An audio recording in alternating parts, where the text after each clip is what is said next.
Hi guys, my name is David and welcome back to my channel. Today I'm going to be doing another episode for my What's Lurking in the Dark series. This is for my journey through the horrortube anthology called Lurking in the Dark, and today I am going to be reviewing a story from Mister Morningstar. I will have his channel up on the screen somewhere, and apologies I can't find a picture of him. That's just because he has this persona on his channel that he pretends, or I'm pretty sure he pretends to be the son of Satan, which I'm trying to say that as respectful as I can because I'm right next to a church or a chapel in this graveyard. But that is the kind of image that he portrays himself to be. As I said, he has never shown his face. He always uses a voice changer, so you never really know about what his voice sounds like. You never really know if Morningstar is a guy or a girl. His channel is so creative. He probably does the most creative videos on this platform, as he does his videos in a really creative way. It's really hard to describe unless that you've watched some of his stuff. But I've been a fan of Morningstar ever since I was introduced to him and his stuff, but I'm not going to let that sway me in any way to praise his story. I'm not going to let that cloud my judgment. So I will have Morningstar's channel linked down below, so highly recommend him. So before I get into this video, as always, this is going to be a spoiler free video, and this is going to be my own thoughts and feelings for it. So the story that I'm going to be reviewing today is called Aftermath by Mister Morningstar. So this story is about a boy. It's set in a school, and it's a boy that loves math. He really does love doing mathematical sums in his head. He's a genius when it comes to that type of stuff. But one day, because he's always going to math class before it officially starts, and then one day after this specific creepy session with the math teacher, something really weird happens, you know? No, I'm only kidding, guys. It has nothing to do with maths, even though maths is scary.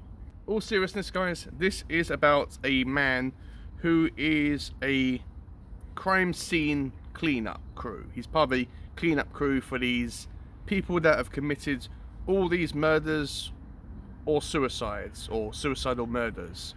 And he's the guy that scrapes up the bodies, quite literally, if they're in pieces or if they've blown their brains out or anything like that. Because this is narrated by this individual that doesn't have a name, and he describes about scraping brains off walls and what it feels like and what the texture is like.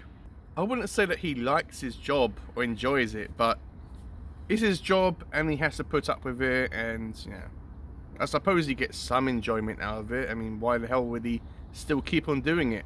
And we find out that he has a wife called Zoe, so it's nice that there was that kind of romantic element in the story. I knew you had it in you somewhere, Mr. Morningstar. Their relationship is a good one. It's typical loving relationship, and one day Zoe goes out to spending a girls' night out and she doesn't return afterwards, and he gets really worried about this. He calls up Zoe's friends to say, well, look, where is she? She hasn't shown up. Have you seen her? Do you know where she is? And all that type of stuff. And we soon find out that Zoe's body has been found. She has been assaulted, both sexually, and she has been killed in the process. I will say that he finds the man who did this, who committed this crime. It does go to court, but I won't go into the ins and outs about what happened. There's about a 5-year jump at the end of the story where our character is trying to pick up the pieces of his life, but he's still affected by the death of his wife. And then one day, quite by chance, he gets mugged, and the guy happens to be the same guy that, you know, murdered his wife. And he has to think about and decide what he wants to do, whether he wants to forgive this individual or whether he wants to, you know, do the deed himself, to put it lightly. So that's what I really want to say about this story. It's a really good story. It's really dark. It is so incredibly dark and gory. So if you don't like dark and gory stuff, then I would, you know, maybe skip over this one or go into it with caution. It's written in such a great way. It has a good flow.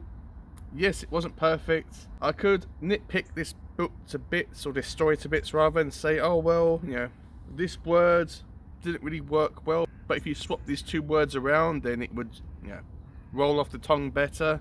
And I suppose the idea about it dragging a little bit, but not much. There wasn't much in this story that I didn't like it, or if any. As I said, if I had to think of anything that I didn't like, it would be extremely petty and nitpicking it. So this story is just about the concept of evil and forgiveness. You know, like, I was thinking about this as well, that if you think of a really evil individual, no matter whether they are famous or not, despite how evil them individuals were or are, there is always someone that will top that will become more evil and more sadistic and more cruel than they were. It's kind of like what Qui-Gon said in the Phantom Menace, there is always a bigger fish. And also the idea about you never know what someone is thinking and what they feel on the inside, and if they are a ticking time bomb. Yeah, as I said, I really enjoyed this one.